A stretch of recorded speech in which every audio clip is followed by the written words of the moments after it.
Hi, my name's Elgan. I'm a medical student in Edinburgh in Scotland, and I'm also a member of the BMA, the British Medical Association.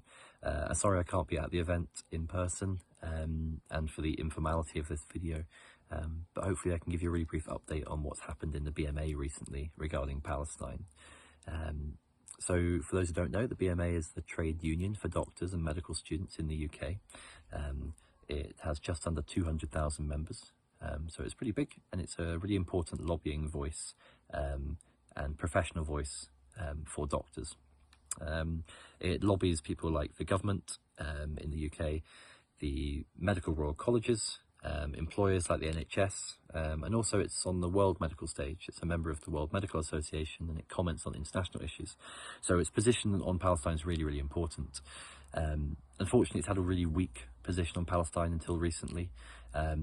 It has tried to avoid controversy, in my opinion, by being very delayed in its condemnation of what's happened in Palestine, and also not taking any decisive action in trying to lobby others to do further action to support the humanitarian crisis that's happened in Gaza. The BMA is a trade union, so it's led by the policy of the union, which is dictated by members. It's voted on by members. The most recent meeting where policy was voted on was in June, where finally some big pieces of Palestinian policy were passed with overwhelming majorities. It was a lot of work to get them there, and there was a lot of opposition to it as well. But finally, now it is BMA policy to be enacted, to lobby for several things, including funded clinical attachments for medical students and doctors from Palestine to come to the UK to support their medical education. It's BMA policy to lobby medical royal colleges in the UK to offer more support to Palestine, because they haven't been doing enough. And it's also BMA policy to lobby relevant bodies like the UK government to investigate the destruction of medical infrastructure and medical schools in Palestine.